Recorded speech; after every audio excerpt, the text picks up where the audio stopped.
What if the courtroom wasn't just a place for justice, but a stage where reality blurred with performance? In the trial of Diddy, Combs, jurors found themselves entangled in a narrative that felt more like a psychological thriller than a legal proceeding. As the evidence unfolded, it wasn't just about guilt or innocence. It was about confronting a truth that challenged their very perceptions. Now, as the final chapter closes, one question remains. Where are you watching from? And do you believe Diddy's trial was a pursuit of justice or in manipulation? Chapter 1. We were warned this would get ugly. You don't walk into a trial like this expecting truth. You walk in expecting performance.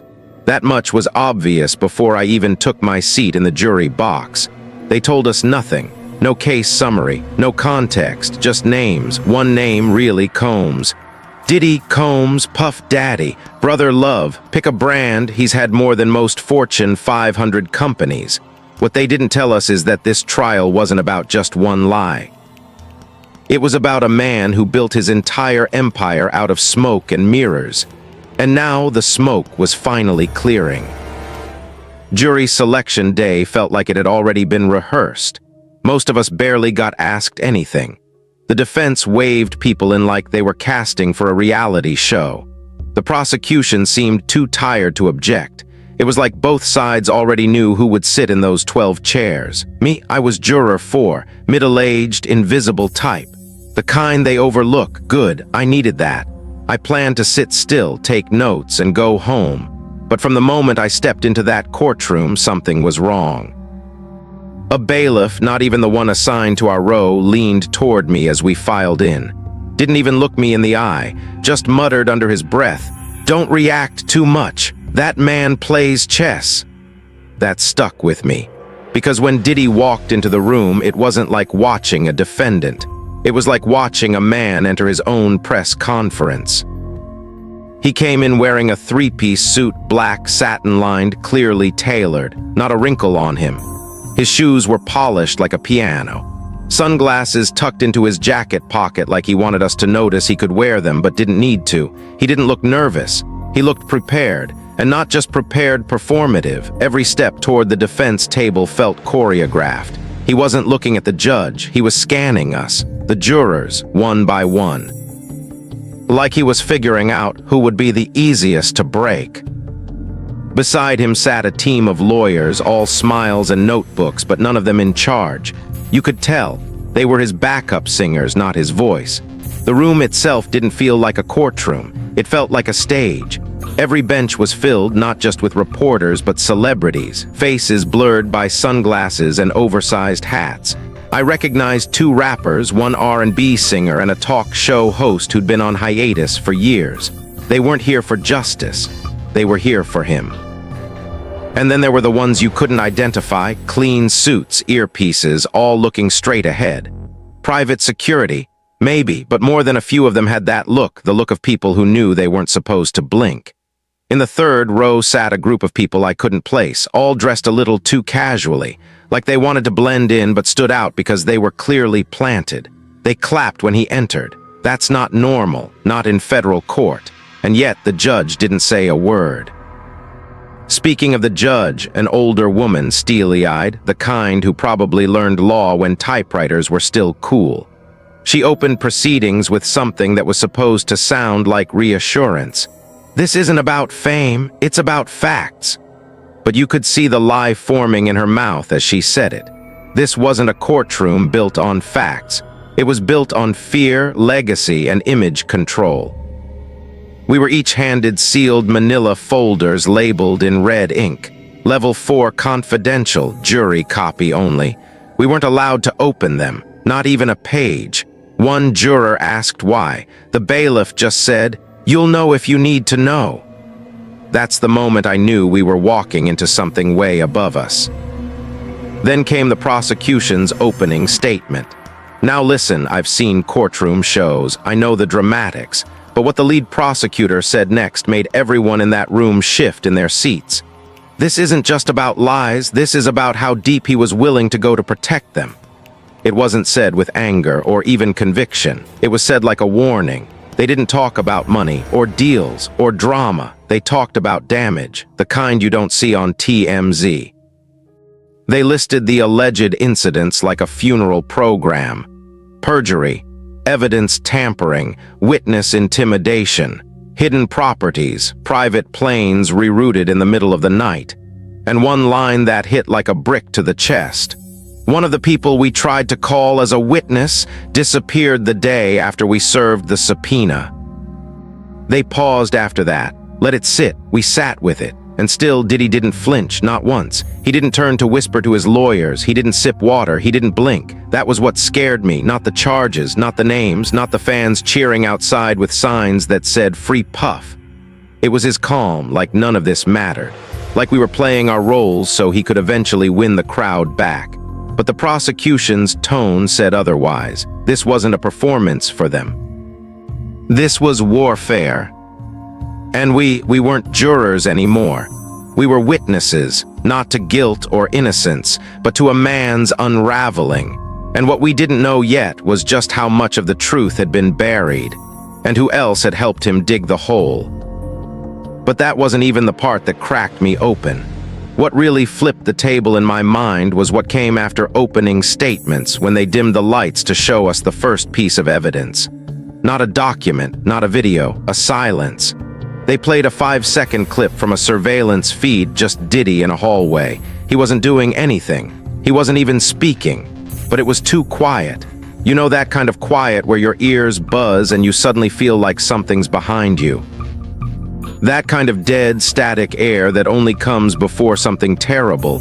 That's what they played, just Diddy, standing in front of a closed door, hands in his coat pockets, staring at something off camera. And silence. No hallway hum, no mic crackle, just that heavy, unnatural stillness. The prosecutor stopped the clip and said, "Sometimes the loudest evidence is what isn't said." No one spoke for a solid 10 seconds, not even the judge. And then the lights flicked back on and reality came slamming back like someone had lifted the curtain on a bad magic show. I looked at Juror 6, the woman 2 seats to my left who'd been chewing her pen the whole time. She looked like she was gonna throw up. Her fingers were white around the edge of her notebook. And I knew we all felt it, the sense that something was off.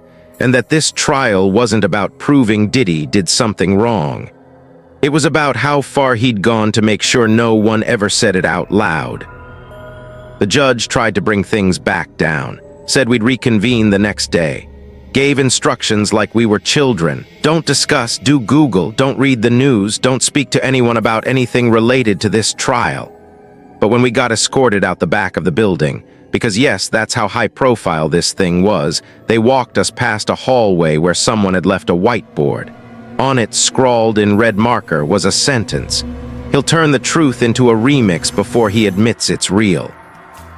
I don't know who wrote it, but I wrote it down. That night I didn't sleep. Every time I closed my eyes, I saw that silent hallway. I kept wondering what was on the other side of that door. What had Diddy been staring at so still, so silently, that not even sound dared interrupt him? And most of all, what were we really here for?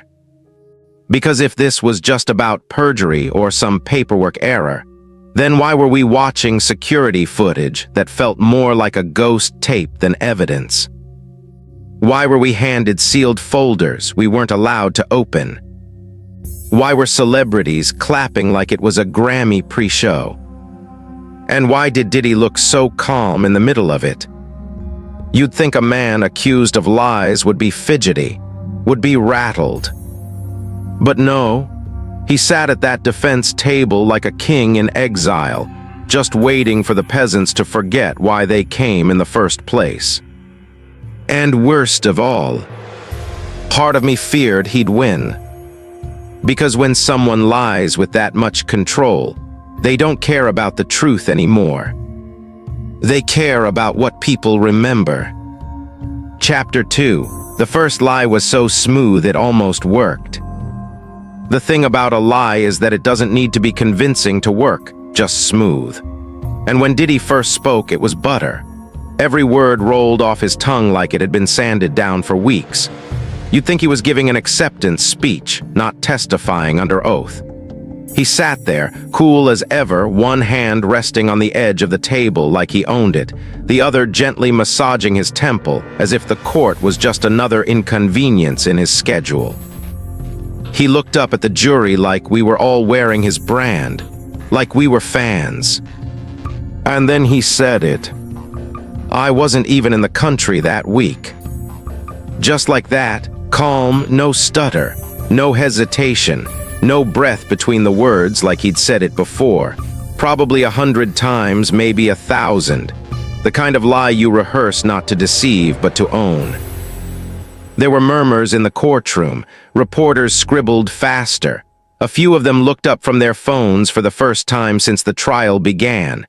His lawyers didn't flinch. They were ready for this. Their faces blank, not bored, just robotic. You could tell this was part of the plan.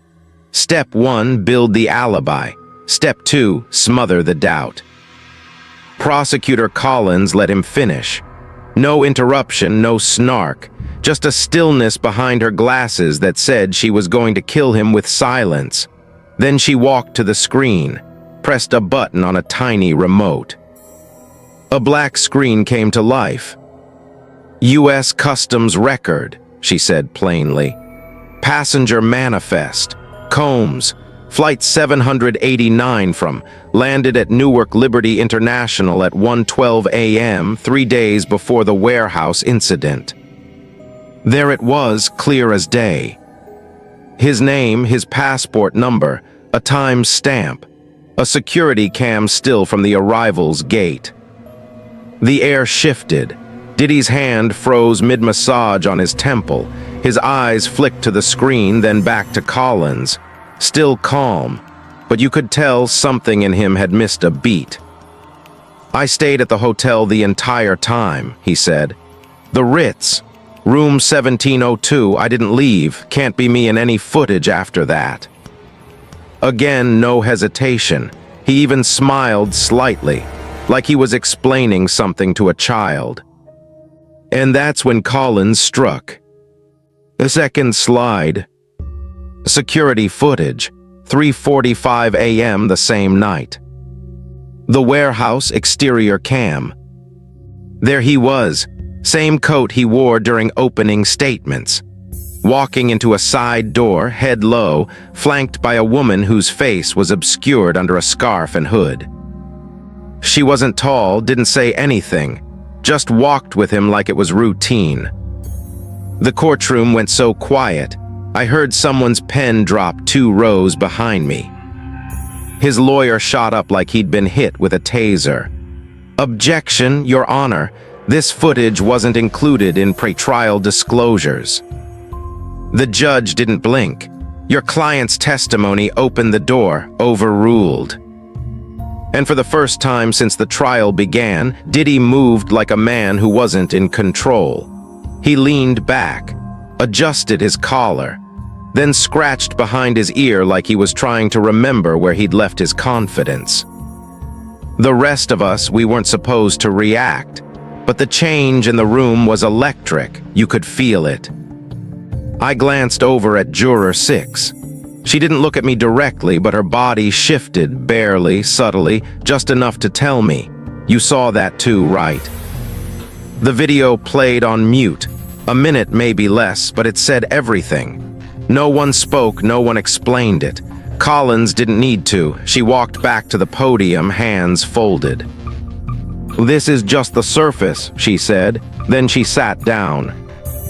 That was the moment it started to crack. Not just his story, but him. He reached for a glass of water and knocked it slightly against the edge of the table. A soft clink. No spill, but enough to make me scribble in my notes. That's the first time he's made a mistake. We went on recess after that. 10 minutes, just enough to breathe. Out in the jury room, no one spoke. We weren't supposed to, but the silence between us wasn't quiet, it buzzed. The bailiff came to escort us back. Before we left, Juror 9 whispered, barely audible. He was lying the whole time, wasn't he? I didn't answer. I just looked at the ground and tightened my grip on my folder. Back in the courtroom, Collins wasn't finished. She wasn't even close. She brought out a hotel record. The Ritz did confirm he checked in, but that's where the trail ended. No room service after the first hour, no entries after 2:15 a.m. Guests come and go, Diddy said on cross. Sometimes I need to clear my head. Collins nodded. So you cleared your head by entering a restricted warehouse with a woman we haven't been able to identify. He smiled again. I meet a lot of people, that's not a crime. But his charm was starting to decay. You could see it, not all at once, like gold paint starting to chip off the edges of something cheap underneath. The judge asked him to answer directly. Did you leave the hotel, Mr. Combs? His lawyer tried to jump in, but the judge silenced him. Yes, he finally said. I went for a walk, that's not illegal. Collins walked back up. At 3:45 a.m., into a warehouse that was later sealed by federal agents due to suspicious materials. I didn't know anything about that. She clicked to the next image. Interior cam, same warehouse. It showed Diddy handing the woman a small, silver briefcase. The lights flickered once in the room when that frame hit. Probably coincidence, maybe not. I stopped writing for a second. The prosecutor didn't explain what was in the briefcase. She didn't need to. The not knowing was worse. It forced us to imagine it. Drugs, cash, evidence, threats, leverage. I'll take your pick. That day, Diddy's team declined to offer an explanation. They shifted gears. We'll clarify on rebuttal, the lead defense attorney said, but it felt hollow. Like even they weren't convinced anymore. For the rest of that session, Diddy didn't look at us. Not once. No more smiling. No more charm. He sat still. Watched his own footage, occasionally scratched at his chin like he was trying to dig through skin to find another story underneath. The judge called it a day early, said the courtroom needed time to cool down. As we exited, a reporter shouted, "Diddy, any comment on the footage?" He didn't answer, just kept walking. But the hallway cameras picked it up later. He looked right into one and said, "That wasn't me."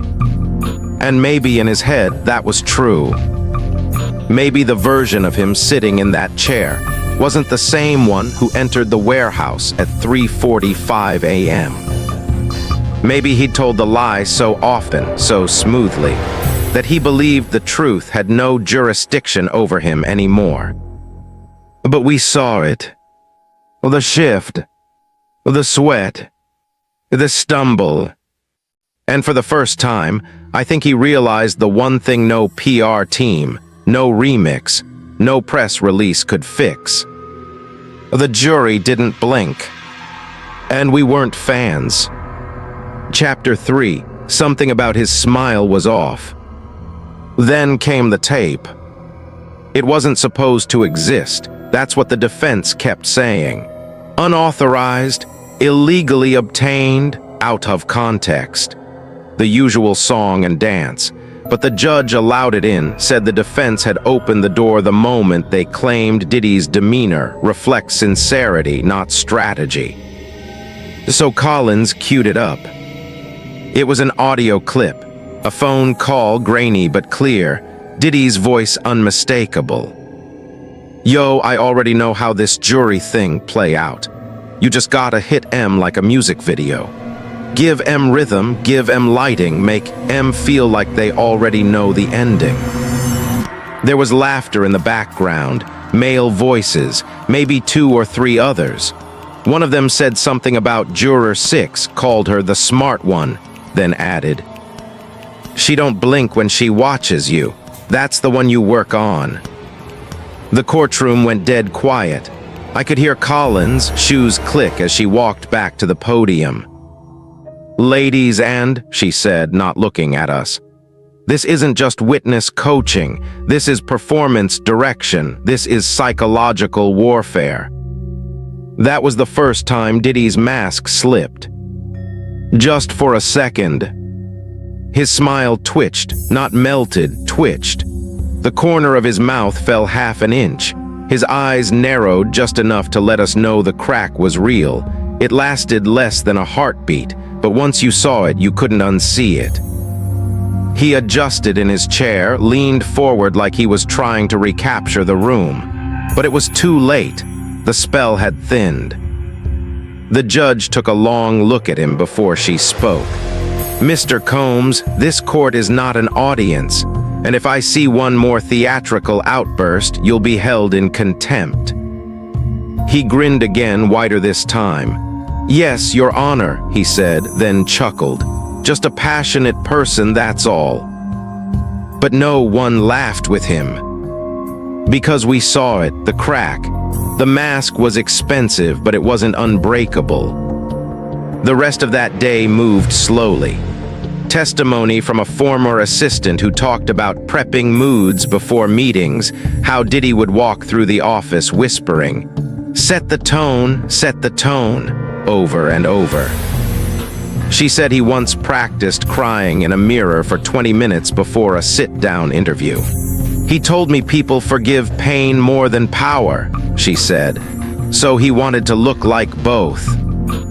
Another witness, a bodyguard, described how Diddy would hold eye contact for exactly 2.5 seconds with someone he wanted to influence, long enough to feel seen, short enough to feel safe.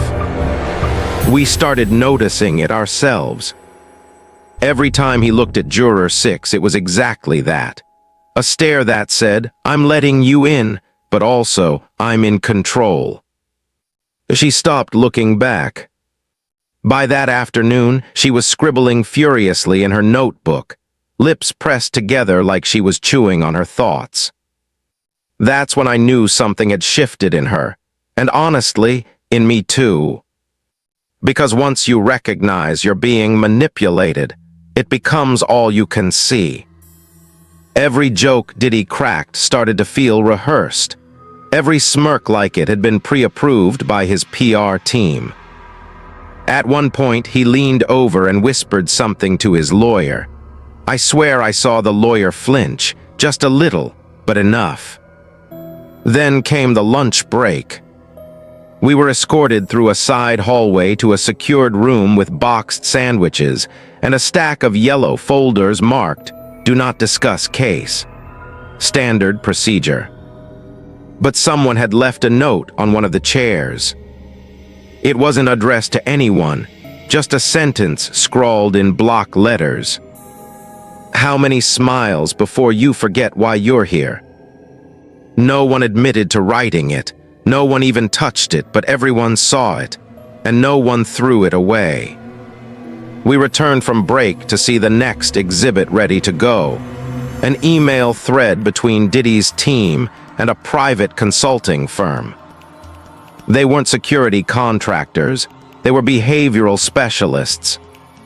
Psychologists. One of them used to work for a foreign diplomat's negotiation team. The emails detailed a strategy for jury resonance testing, how to read micro-expressions, track eye movement, and develop non-verbal mirroring protocols that increase lickability and reduce suspicion through subconscious familiarity. I underlined that part in my notes, twice. The defense tried to object again. "This is theory," they said. "None of this proves he used these tactics." But the prosecution had one more card to play. A training video, leaked by a former associate. In it, Diddy is seen seated in a rehearsal room, repeating lines, smiling, frowning, holding his hands just so. Then someone off camera says, "Make it feel spontaneous." And he smiles again, identical to the ones we'd seen in court. You could hear someone on the jury inhale sharply. I don't know who it was, but it broke the silence and broke the illusion. The judge ordered the court recessed early that day. Said we needed a mental reset. On the way out, Juror 6 looked at me and finally spoke for the first time since day one. She whispered, "He's not reacting, he's controlling the scene." And she was right. This wasn't a defense. It was a production. We weren't listening to a man prove his innocence. We were watching him try to direct ours. That night I lay awake replaying the footage in my head. The warehouse, the coaching, the assistant talking about rehearsing pain. And I started thinking, how many interviews have I watched over the years? How many clips? How many tearful confessions on red carpets? How many of them were real? And how many were just performances sold to a world too eager to believe the face in front of them couldn't possibly be lying? The next morning, the tension in the room was different. Not quiet, not chaotic. Focused. Like we'd all finally agreed, even without speaking, that we were no longer sitting across from a man defending himself. We were sitting across from a man trying to manipulate the very definition of truth. And some of us weren't buying it anymore. Chapter 4, they made us listen to screams. I never expected this case to be easy, but nothing prepares you for the moment the courtroom stops being a place of law and starts feeling like a haunted house. That was the day the trial changed from headlines to something visceral, something we could feel in our bones. It started when the prosecution brought in a flash drive, sealed, hand-delivered. New evidence, they said, recently authenticated. No one on the jury had any idea what was coming. The courtroom was locked down, doors shut, extra guards posted. The judge gave us the kind of look you give someone before a storm hits, bracing but useless. They dimmed the lights and played the audio. It was a hidden recording, timestamped 2 days before the warehouse incident. The location, same warehouse, same room in fact. The audio quality was raw but unmistakable. First came static, then a distant sound of footsteps, metal creaking, a door hinge. And then the part that shook something loose in every one of us, a muffled scream. Not a dramatic Hollywood kind. A real one, short, shocked, someone in pain who didn't expect it. A glass broke. Then a voice. Low, calm, whispering. Tell them it was an accident. There was a long silence after that. No explanation, no narrator, no cuts. Just that sentence echoing through our heads. Diddy's face didn't move, not an inch. He sat still, arms folded, watching us instead of the screen. His lawyer stood up before the clip ended. That's not my client's voice. Prosecutor Collins didn't even argue. She brought in a sound engineer, a vocal forensics expert with 3 decades of experience. He took the stand and said, without hesitation, "That's Mr. Combs. There's a 97% vocal match. In this field, that's as close to certainty as science gets." And that's when the room cracked. Juror 2 gasped so loud it echoed. Juror 8 covered her mouth and looked away. I kept my eyes forward, but my fingers clenched my notepad so hard I thought I'd rip it. The judge called for an immediate recess. 3 jurors were escorted out. Emotional duress, they said. They never came back. Juror 6 didn't move at all. She just stared ahead, wide-eyed, lips pressed so tightly together they'd gone white. When we were led into the private jury quarters, she finally spoke, quietly, like she was saying it to herself. If we believe this, we can't unsee it. And she was right, Because once you hear that kind of scream, once you hear someone beg for a rewrite of reality with nothing but a broken voice, it becomes permanent. I wrote in my notes that day, underlined twice. He lied, but not just once. The courtroom didn't feel the same when we returned. It wasn't curiosity anymore. It wasn't even about justice. It was damage control. The kind of energy people carry after a wreck when they're waiting for a second crash that hasn't happened yet. The defense changed tactics that afternoon. They didn't try to deny the incident. They started questioning the source of the recording. Where did it come from? Who leaked it? Was it manipulated? Their words danced around the real problem. They weren't saying it's fake. They were saying it shouldn't have been played. Collins responded without raising her voice. When the truth hides in fear, leaks save lives. Diddy didn't speak. He just crossed his legs, tapped a single finger against his chin. His eyes were heavy, not sad, calculating. That evening, we were given explicit instructions not to watch the news. No social media, no discussion with friends or family. But even the walls felt contaminated by that recording. One juror broke down in the elevator. I heard another whispering to himself in the hallway, just repeating, "Tell them it was an accident," over and over like he was trying to change how it sounded. It didn't work. The next day, the court brought in a trauma specialist. Not for the victims, not for Diddy. For us. A licensed therapist walked us through visual triggers and residual emotional bleed. She said we might experience flashbacks, claustrophobia, insomnia. She said this like it was a completely normal part of jury duty. Juror 6 raised her hand and asked a question I'll never forget. What happens if we think we're being lied to by someone who knows exactly how to lie? The therapist didn't answer. That same day, Diddy's lawyer, a man who had barely shown any emotion during the trial, finally cracked. During a break, he paced the floor, muttering to himself. I caught a glimpse of his notebook. It didn't have any legal strategy in it. It had 2 words repeated over and over. A control narrative. When we returned, they asked the judge to seal the remainder of the audio exhibits. Too prejudicial, they said. The jury will be poisoned. The judge didn't immediately deny it. That part worried me. We were warned before the next session began. There's more, worse. That sentence alone kept me awake for 2 nights. They played 2 more clips, neither longer than 30 seconds.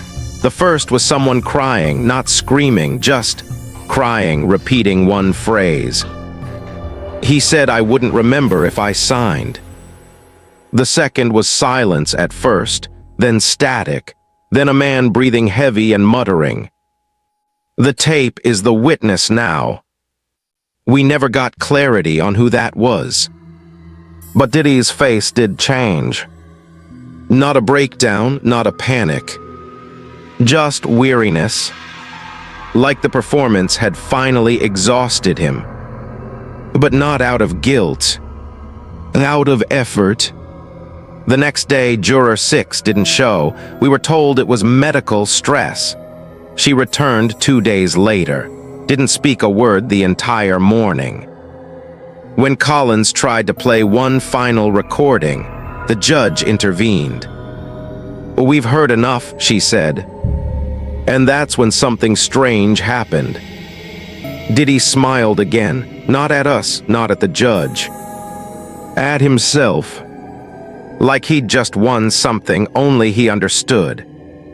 The prosecution rested. And for the first time, I realized we might be walking through a fire that didn't burn him. It burned us. Because now that we'd heard what we heard and saw how little it moved him, we weren't just jurors anymore. We were keepers of something we couldn't name. We had to ask ourselves the worst question possible. What if the court ends before the lie does? And none of us had an answer. Chapter 5, he lost it on day 9. It was day 9 when everything snapped. You could feel it building like pressure under a sealed pot. Every testimony chipped at the mask. Every witness pulled another thread. And on day 9, the whole thing came apart in front of us. The first witness was a woman named, young, maybe mid-20s, dressed modestly, eyes heavy. She didn't look like someone eager to testify. She looked like someone trying to breathe underwater. She walked to the stand like she was approaching a cliff. Her voice was soft. You had to lean forward to hear it, but the words were like gunshots. I was paid $50,000, she said, to disappear for a year. No internet, no phone, no questions. You could heard a pin drop. Diddy's lawyer stood instantly. Objection, hearsay, no corroborating transaction. Prosecutor Collins didn't blink. We have the bank records, account transfer, signature, security footage of the drop. The judge overruled. His eyes never left the floor. He told me it was for my safety, that people would come after me if I didn't leave. He said, "You get a year off, it's a blessing." When she finally looked up at Diddy, something inside her cracked. He said if I ever talked, I'd never work again, that I'd vanish for real. She burst into tears on the stand, covered her face. The courtroom was frozen. Diddy leaned back in his chair and muttered just loud enough to be heard. It was a donation. Not an apology, not a denial, a brush-off. The court reporter even looked up from her keys in disbelief. The second witness was heavier, not emotionally, physically. A big man, former security, his ID badge still clipped to the inside of his jacket, said he worked for Diddy for 4 years. Handled cars, flights, privacy. He didn't dance around anything. He walked straight into it. Yeah, I saw him destroy paperwork more than once. He said it like someone who'd been waiting to get it off his chest. Sometimes it was just contracts, NDAs. Other times I didn't ask. He'd say, "Run this to the shredder, then drop the bag in the river." Collins asked where. He said a dock off Jersey near an old yacht club. The judge asked for clarification. Were these standard industry documents? The bodyguard gave a half smile. I don't know many industry contracts printed on red paper with no signatures. Then he mentioned the flights. 2 months before the warehouse footage, he called me at 2:40 a.m., said he needed to be in Dubai before sunrise. He made the call, prepped the jet, cleared the manifest. There were no bags, just a locked black case and a folder that Diddy carried himself. What was in it? The prosecutor asked. He paused. He told me, if I open it, I'd never land again. That line hit harder than it should. The courtroom held its breath. Diddy didn't. He slammed his hand on the table so loud I thought it was a gunshot. The entire room jumped. I built this industry. The judge didn't miss a beat. She leaned forward just as sharp. You're not in control here. Her voice wasn't loud. It didn't need to be. It was the sound of concrete cracking. Diddy's lawyers looked like they wanted to vanish. One whispered something, maybe, calm down, maybe you're making it worse. But the damage was done. The media outside was already running with it before we broke for lunch. I caught a glimpse of the headlines through the hallway window. Diddy's Outburst rocks courtroom, sketch artist, shocked by scene. I built this industry. BECOMES instant meme, but JURORS stay frozen. And they weren't exaggerating. I saw the sketch later. Diddy's face twisted in fury, eyes wide, fingers curled like claws. It looked like a man unhinged. And honestly, it was accurate.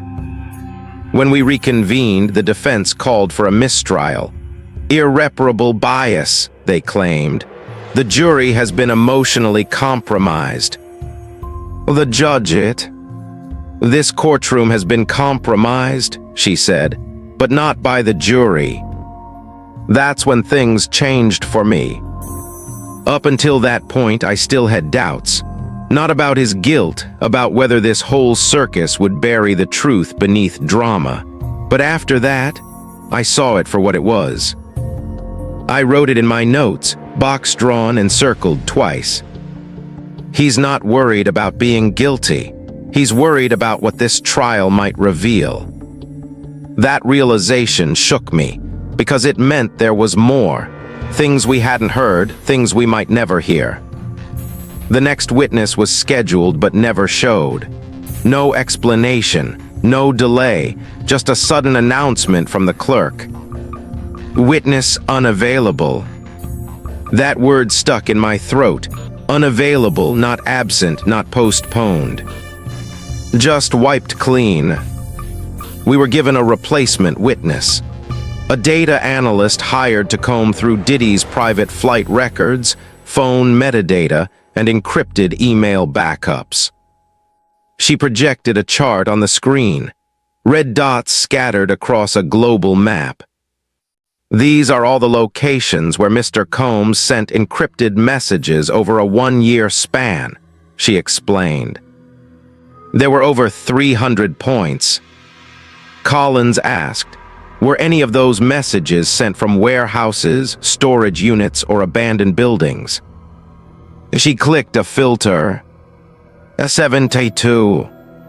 Her voice didn't waver. Diddy leaned forward, smirking. I invest in properties. Is that a crime now? Collins replied, what are you storing in warehouses with zero paperwork and encrypted message traffic? Diddy shrugged, whatever I feel like. There it was again. That arrogance. The sense that truth didn't apply to him, only the appearance of it. At one point, the analyst mentioned a series of late-night texts sent from a location adjacent to the warehouse where the scream audio was recorded. The content deleted, but the timestamps matched perfectly with the known timeline of the event. Diddy folded his arms and stared at the jury, not the prosecutor, not the judge. Us, like he was daring us to blink first. I didn't. Juror 6, still pale from the last 2 sessions, finally shifted her gaze. She looked down at her notebook and underlined something hard. I peeked. She'd written, he's not losing it, he's revealing it. That's what it felt like. Not a breakdown, an unveiling. The mask slipping, the persona peeling back. Underneath wasn't madness, it was clarity. The real Diddy wasn't out of control. He was tired of pretending. The last moment of the day wasn't dramatic. It wasn't loud. It was a stare. After the judge adjourned and the court began to empty, Diddy didn't move. He just watched us. One by one. Juror 2, Juror 6, me. His eyes didn't plead. They warned. And I swear to God, for a moment he smiled. Like he already knew what the verdict would be. Chapter 6. The jury started talking without talking. It started with the eyes, not the testimony, not the evidence, not the outbursts, the eyes. We weren't allowed to speak to each other about the case. Not in the box, not in the jury room, not in the bathroom. But after day 9, silence became its own language. The glances, the packing, the dropped pens. We spoke through posture. We spoke with raised eyebrows and tired blinks and the tension that settled into our shoulders like permanent weights. Juror 2 started bringing tissues, not because he had a cold, because he knew he'd tear up every day. Juror 8 stopped taking notes altogether, just stared ahead, eyes glossed over like she was watching something none of us could see. The bailiff told us we were still in a normal trial, but we all knew that was a lie. On day 10, someone left something in the jury room. It wasn't official evidence, it wasn't a memo. It was a sketch. Black pen, notebook paper, torn edges. It showed Diddy's hand, palm up under the table, holding something. It wasn't detailed, but it looked like a switch or a button or a wire. No one claimed to have drawn it. Juror 6 found it and passed it around. Nobody spoke, but the moment I saw it, my stomach sank. Because I'd seen the same gesture, twice, on day 7, on day 9. He'd sat back in his chair, left hand under the table, right hand writing something useless in a notebook he never opened again. Was he triggering something? Signaling? Paranoia settled in, not the fantasy kind, the logical kind. The kind where you start noticing every flicker in the lights, every cough that comes a beat too early, every time the defense team makes eye contact and then looks away like they saw something they wish they hadn't. That morning, the prosecution queued up another warehouse clip. This one was short, less than a minute. We were warned beforehand, this might be difficult to hear. A single camera, a figure silhouetted in the back, Diddy's outline unmistakable. He moved slowly, deliberately, circling someone seated in a chair. No dialogue, no violence, just packing. And then, like it came from inside the room rather than the speakers, there was a piercing sound. Not a scream exactly. A wail. And one of the jurors, 3, collapsed forward. Fainted, hit the floor so hard the court reporter shrieked. They stopped the footage immediately, called medics, cleared the room. We were led out through a different hallway that day, one I hadn't seen before. It smelled like paint thinner and static electricity.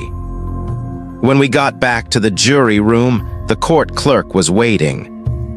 The stenographer had quit. No explanation, just gone. They brought in a backup from another courthouse who looked like she hadn't slept in days. Later that day, someone knocked on my door at home. I opened it, no one was there. But my welcome mat had been turned upside down, and a white envelope sat in the middle of it. Inside, a photo, grainy, taken from a distance, a picture of the courthouse parking garage. My car, me getting out of it. Someone had followed me. I didn't tell anyone, I just wrote in my journal, this isn't a trial, it's a ritual. That afternoon, Juror 9 stood up during testimony and said, I don't feel safe, then had to be escorted out. He didn't come back. The judge issued a protection order for the remaining jurors, private escorts, discreet surveillance, temporary relocation for one who'd received a phone call with no voice on the other end, just the sound of typing. Instead of feeling protected, we all felt exposed. Because now we knew this wasn't about justice. It was about control. And someone was losing their grip. That day, at exactly 3:33 p.m., the lights flickered. Only for a second. But it was timed. Like it had been waiting. Everyone in the courtroom froze. Even the judge stopped mid-sentence. The flicker wasn't caused by a power outage. Nothing else went down. Just the ceiling lights dimmed and brightened again. Diddy blinked once, then smiled. And that smile, that perfect, rehearsed, hollow grin, snapped something inside all of us. because we knew what it meant. He knew. We couldn't prove it. We couldn't speak it. But that day, we started talking without talking. Juror 6 began drawing lines on her notes, not words. Symbols, triangles, eyes, circles. I started doing the same, almost involuntarily. Some kind of code only we understood, like we were trying to make sense of a language we'd never learned but now couldn't forget. Juror 10, a school principal, started praying silently into his palm. Juror 8 kept humming the same 3 notes over and over again. No one asked why, we just listened. The courtroom no longer felt like a space for testimony. It felt like a chamber. And Diddy, he wasn't performing anymore. He was observing, recording, feeding off of the discomfort. And we were starting to see that maybe this wasn't about his freedom at all. Maybe this was about our silence. They said we were there to decide a verdict. But what if we were really there to absorb something? To be present during a transfer of guilt, of memory, of power. The next morning, the bailiff stopped me in the hallway. He didn't speak at first, just looked tired. Then he said, "Keep your windows locked and keep your mirror covered at night." Then walked away. That night, I covered the mirror in my hotel bathroom with a towel. And still, I saw my reflection blink before I did. At breakfast the next day, I found a folded napkin under my plate. One word written in smudged ink. Listen. I carried that napkin with me into the jury box. Because by now, we weren't watching a trial. We were surviving it. And the closer we got to the end, the more it felt like we weren't supposed to walk away clean. Chapter 7, we called him out, he knew it. We didn't agree on much, but by day 11 the air had changed. There's a moment in every performance when the audience turns. Not loudly, not dramatically, but silently when they stop believing the act. That moment came for us when Diddy took the stand again. He was calm. Too calm. No fidgeting, no smiling, just that same glassy expression he'd worn since day one, only this time without the flair. It wasn't arrogance, it was something colder, resigned almost, like he knew the game was up but still had to play the final round. He answered each question with flat efficiency. Not slow, not rushed, just calculated, like a machine trying to convince us it had feelings. Then came the question that made me grip my notebook harder than ever. "Do you know a woman named?" He blinked. No. The prosecutor raised a photo. We'd seen her on the stand days ago, crying, trembling, remembering. This woman, she was paid $50,000 to disappear for a year. You're saying you've never met her? Diddy looked at the image, tilted his head slightly, then said, "She's never worked for me. That's not knowing someone." The prosecution followed with a bombshell. "We have her passport. It lists your private jet as the departing aircraft. Your initials signed as clearance at the gate. This is from the Dubai trip you claim never happened." Diddy didn't flinch. "I don't recall authorizing that." Silence fell. Not courtroom silence, real silence, the kind where you feel your own pulse in your ears. The judge leaned forward. "Mr. Combs, are you denying that this woman boarded your jet with your approval?" "I'm saying I don't remember. That was a long time ago." Someone behind me exhaled sharply. It wasn't disbelief anymore. It was disgust. Then it got worse. They played the audio again. The whisper, "Tell them it was an accident." They paired it with travel records, with text messages, with call logs. It was airtight. And he still it all. His expression didn't crack, not once. Then someone behind me shifted, Juror 6. She passed me a note. I didn't even look at her. I just unfolded it slowly beneath the desk. It read, "He's scared of the truth, not the law." I didn't nod right away, but I felt it in my bones. Because she was right. This wasn't a man terrified of jail. This was a man terrified of exposure. The trial wasn't about clearing his name. It was about keeping the rest of the rot from surfacing. The trial was a leak in a dam, and Diddy wasn't afraid of drowning. He was afraid we'd find out what he buried on the other side of that wall. The prosecutor closed in. "There's a contradiction in your testimony from day 2. You claimed you were out of the country the night of March 12th.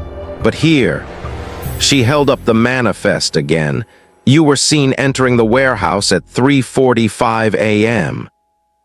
The judge looked at him directly. "Do you have an explanation?" Diddy adjusted his mic, cleared his throat, then said, "I forgot. That was it. 2 words. Not I made a mistake, not I misspoke. Just I forgot." The room sat on that answer like it didn't know what to do with it. And then someone spoke. It wasn't the judge. It wasn't the lawyers. It came from the jury box. I don't know who said it. To this day, no one has ever claimed it. But it was one of us. And it was clear. You didn't forget, you lied. The air left the room. Even the judge didn't move. And Diddy, he didn't speak. For the first time, he had no comeback, no smirk, no counterpunch. He just stared straight ahead, lips slightly parted like he couldn't figure out what just happened. Because in that moment, we weren't watching him anymore. We were nomming him. For 10 days, we'd watched him control the room. But now we flipped it. The jury had spoken not in deliberation, in declaration. And we all felt it. That note Juror 6 passed me wasn't a theory. It was prophecy. He wasn't afraid of prison. He was afraid we'd say it out loud.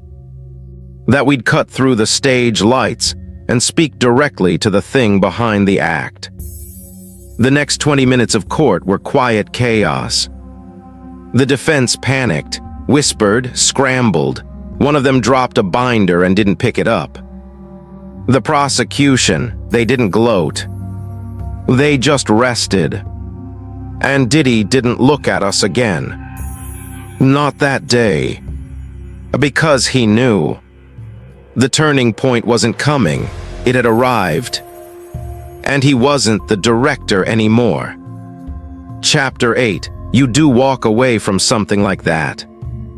There are trials, and then there are stories that become your shadow. This one never ended, not really. When the verdict came in, no one flinched, not even Diddy. The clerk read out each charge like a metronome, tick, tick, tick, methodical and cold.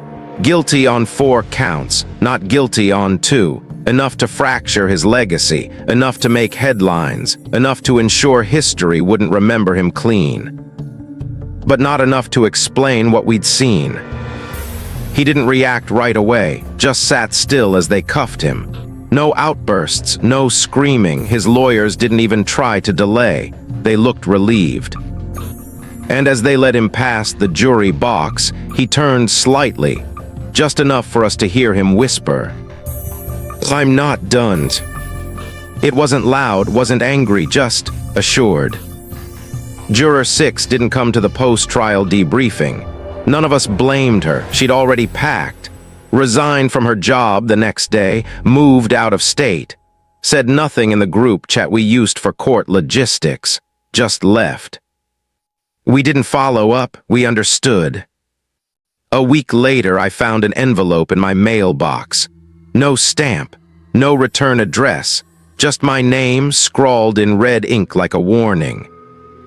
Inside, a single photograph, grainy, black and white, a shot of the jury box from the final day of trial, all 12 of us, same clothes, same posture. But Diddy wasn't in the image. Not at the table. Not in the background. Not anywhere. As if he'd been erased. I stared at that photo for hours. Compared it to others, it didn't make sense, it wasn't Photoshop, it wasn't glitched, it was just wrong. I tried to throw it away, 3 times. Each time I found it again, in my drawer under my car seat in the back of the fridge. I stopped trying. I taped it inside the last page of this journal. Because part of me believes the photo isn't a warning. It's a placeholder. Like the moment he whispered, "I'm not done," something else stepped in to finish the job. The media tried to simplify it. Just another celebrity fall, another empire turned to ash. They didn't know what happened in that courtroom. They didn't hear the screams. They didn't see the sketch that appeared in our jury room. They didn't feel the static in their bones at 3:33 p.m. They didn't notice the stenographer go pale and vanish mid-testimony. They missed the ritual behind the performance. They thought the verdict was the end. We knew better. The courtroom now sits empty. The building is still there, but the chamber room 6C is sealed. Under renovation, they say, been that way for months. I drove by once late at night, just to see it again. The parking lot was dark, but the hallway light leading to 6C was flickering. I didn't get out of the car, but I swear I heard it. A voice. Not Diddy's, not anyone I recognized. Just a whisper right through the cracked window. You saw it. The kind of whisper that doesn't need to be spoken into air to travel. The kind that stays in the bloodstream. I don't talk to the other jurors anymore, not really. One of them moved to another country, one changed their name.